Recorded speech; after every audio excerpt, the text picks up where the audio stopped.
I am on the rooftop bar of the Morrow Hotel, the wind whipping my hair into my mouth as I tilt the phone to catch the sunset behind me. I am wearing the black swimsuit he told me not to buy, the one that ties up the sides and leaves almost nothing to imagination. I snap 3 pictures fast, choose the one where my hip bones jut like exclamation points, and type the caption "Missing my old life." I tag the location, post, and wait for the first heart to appear. It takes 12 seconds. I grin, pocket the phone, and rejoin the table where my girlfriends are halfway through their second round of Negronis. Across the table, Cleo lifts an eyebrow. "You sure about that caption? Feels like bait." I shrug. Everything is bait if you are hungry enough. The truth is I am hungry. I am 32, married 3 years to Dev, 36, steady as a metronome, the kind of man who double-checks the locks and sends calendar invites for date night. I used to find that calming. Lately it feels like being wrapped in bubble wrap when I want to run barefoot over glass just to feel something. I want the sting, the rush, the 23-year-old boys who still believe in grand gestures and cheap tequila. Dev does not believe in grand gestures. He believes in mortgage payments and proper tire pressure. I post the thirst trap because I want him to see what he is taking for granted. I do not think about whether I am the one doing the taking. Later that night, back in our apartment above the old clock repair shop, Dev is sitting on the balcony floorboards with his laptop open, the city glow painting stripes across his face. I stand in the doorway holding 2 mugs of cinnamon tea because that is what married people do. They bring each other warm liquids. He does not look up. I set the mug beside him. You saw the picture. He closes the laptop with a soft click. I saw the picture. I wait for him to laugh, to roll his eyes, to call me dramatic. Instead he says, "You embarrass me tonight." I laugh too sharp. It is just Instagram. He stands unfolding tall. "You captioned it "Missing my old life." What do you think that says to everyone we know? That you regret this life, that you regret me. I roll my shoulder like the wind hurts it. It says I miss feeling desired. It is not that deep. His jaw tightens. I am right here, Myra. I desire you every day. But apparently that is not enough unless strangers are drooling over you. I flick my hand, bracelets chiming. Do not be so dramatic. That is the moment. I see it land, the word dramatic like a slap. His eyes go flat. He nods once, slow, then walks past me into the apartment. He does not slam the door. He does not raise his voice. He just leaves the tea cooling on the floorboards untouched. The next morning he is gone before I wake up.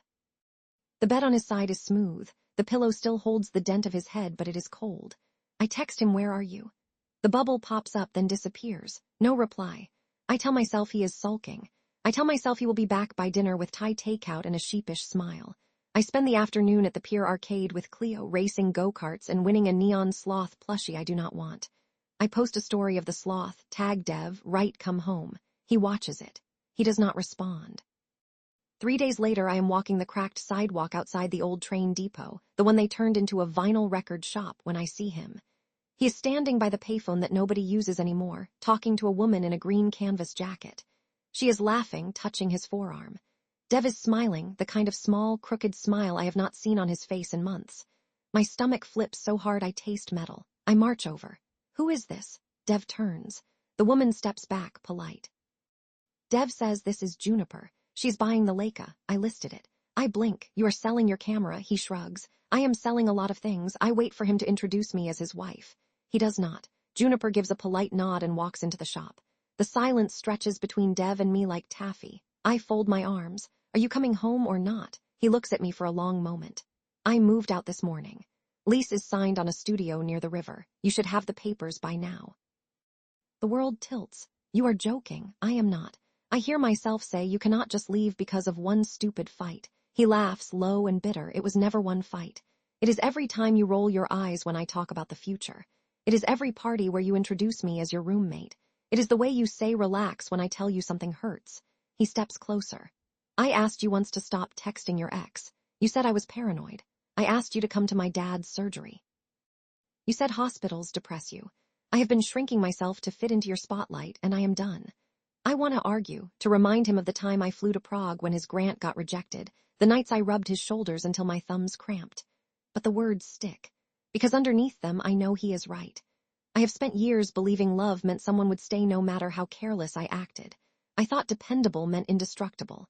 He walks away, boots crunching on broken glass. I stand there until the sun drops behind the water tower and the streetlights buzz on. The next weeks are a blur of half apologies sent as voice notes, flowers that arrive at his office unopened, a long handwritten letter I slip under his new door and watch him slide back out untouched. I tell myself I am trying. I do not admit that trying would have been learning the names of his colleagues, showing up at his dad's follow-up appointment, not flirting with the tattooed barista every morning. Trying would have been noticing the quiet erosion before the landslide, our mutual friends' close ranks. At the outdoor movie night in Riverside Park, they scatter when I approach. Cleo texts maybe give him space. Even my mother, sipping Chardonnay on the ferry deck to Bainbridge, says, "You always wanted the fireworks, Myra, but fireworks burn out. Dev wanted the porch light. That is the one that waits for you." I roll my eyes, she sighs. 2 months later, I am jogging the lake path at dawn when I see him again. He is running toward me, earbuds in, hair longer. Beside him is Juniper from the record shop. She is laughing, breath steady.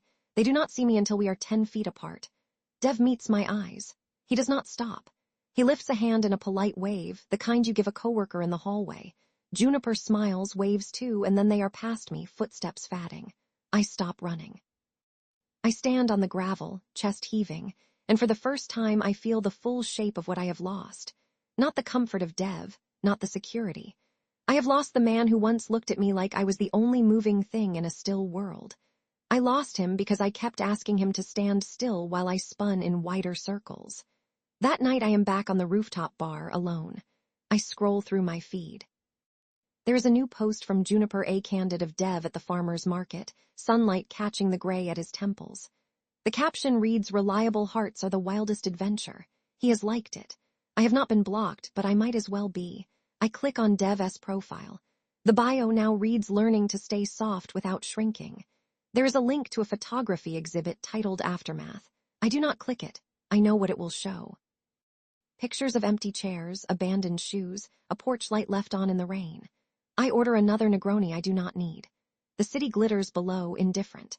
I think about the black swimsuit hanging in the closet like a flag of surrender. I think about the Leica he sold, the camera that once captured me laughing in the surf, hair wild, before I learned to pose. I think about the cold tea on the balcony, the dent in the pillow, the silence where his voice used to be. I drink until the ice melts. Then I walk home alone, past the record shop, past the payphone, past every place we ever stood still together. The apartment above the clock shop is quiet. I sit on the balcony floorboards, knees to chest, and watch the sky lighten. The sun rises without permission.